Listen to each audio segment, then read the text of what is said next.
नमस्कार। आज अभी 5 बजे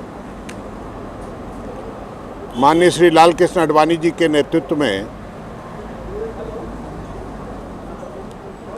एनडीए के घटक दलों की बैठक हुई,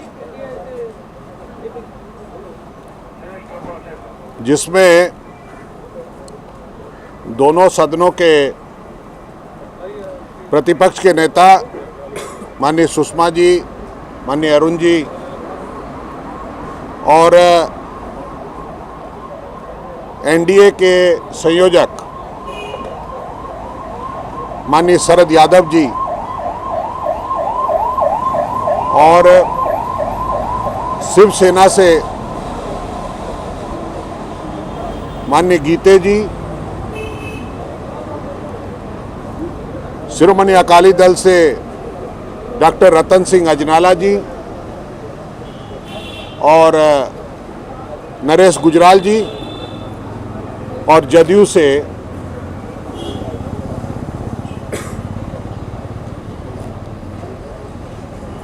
हमारे शिवानंद तिवारी जी उपस्थित थे।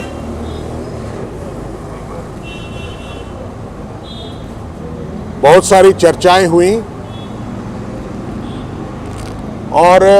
चूंकि ये बजट सेशन मुख्यतः 3 बहस इस पहले सत्र में होगी जो 15 दिन का है, 12 तारीख से 30 तारीख तक। उसमें राष्ट्रपति के अभिभाषण का धन्यवाद प्रस्ताव बहस में आएगा, उसके बाद रेलवे बजट बहस में आएगा, उसके बाद जनरल बजट बहस में आएगा। पर इसके साथ साथ मुख्य मुद्दे कुछ हैं जिन पर बहस करनी जरूरी है, और सबसे महत्वपूर्ण मुद्दा ये है कि 5 मार्च को वाणिज्य मंत्रालय ने एक अधिसूचना जारी करके कॉटन का एक्सपोर्ट बैन कर दिया है। अगर 12 तारीख तक ये अधिसूचना वापस नहीं ली गई, जिससे लाखों कॉटन ग्रोअर्स किसान आत्महत्या करने के लिए मजबूर होने जा रहे हैं, क्योंकि एक्सपोर्ट नहीं होगा तो उनकी जो खड़ी फसल है वो बिक नहीं सकती, उनके पास दूसरा कोई चारा नहीं है कि जो बाजार से पैसा उठाकर उन्होंने फसल उगाई है और फसल तैयार करके घर में लाई है, वो अगर एक्सपोर्ट बंद हो गया तो वो सड़क पर आ जाएंगे, उनके घर और जानवर और जमीन बिक जाएगी, वो बाध्य होंगे आत्महत्या करने के लिए। इस चीज को सामने रखते हुए हमने मांग की है कि सदन की कार्रवाई शुरू होने के पहले तक वाणिज्य मंत्रालय की ये अधिसूचना वापस हो, नहीं तो संसद के सत्र शुरू होते ही अवरोध शुरू हो जाएगा और उसकी जिम्मेदारी पूरी सरकार की होगी कि सरकार ने ऐसे वक्त भारतीय किसानों को, कॉटन ग्रोअर्स किसानों को मुसीबत में डाला है, और एक भी अगर आत्महत्या हुई तो एफआईआर भारत सरकार के ऊपर होना चाहिए।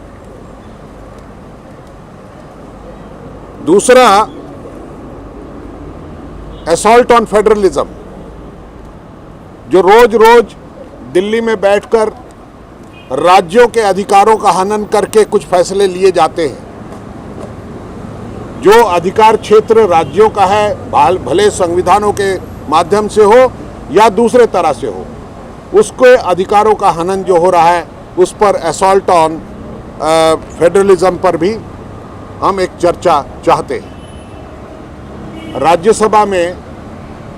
आप चूंकि जानते हैं कि 29 दिसंबर को रात को 12 बजे के पहले 2-3 मिनट पहले सदन की कार्रवाई स्थगित कर दी गई थी जब लोकपाल विधेयक पास हो रहा था, और उस वक्त सरकार ने ये आश्वासन दिया था कि संशोधनों की संख्या बहुत ज़्यादा है और इतने कम वक्त में उसको पढ़ा नहीं जा सकता या उनको समझा नहीं जा सकता और सरकार अपना संशोधन ला नहीं सकती, इसलिए हमें समय चाहिए और सदन को स्थगित कर दिया था। हम शुरुआत उस स्थगित प्रस्ताव से शुरू करेंगे।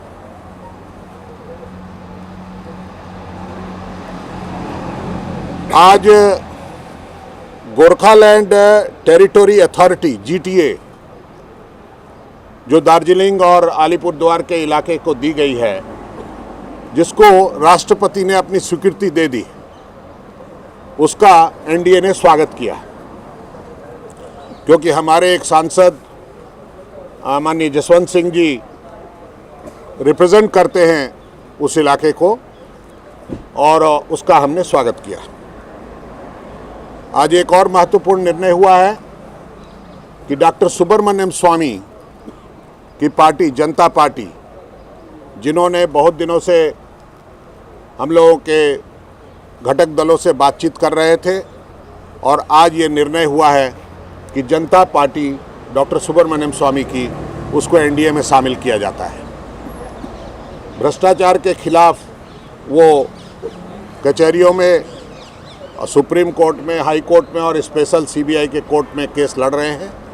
उनकी उस पार्टी को NDA में सम्मिलित किया जाता है। इसके पहले RPI को, रामदास अठावले की पार्टी को भी NDA में सम्मिलित किया गया है। इसके पहले RPI, रामदास अठावले की पार्टी, उनको भी सम्मिलित किया गया है इसके पहले, और अब हमारी NDA की पार्टियों में 2 पार्टियों का और इजाफा हुआ है। यही मुझे कहना था।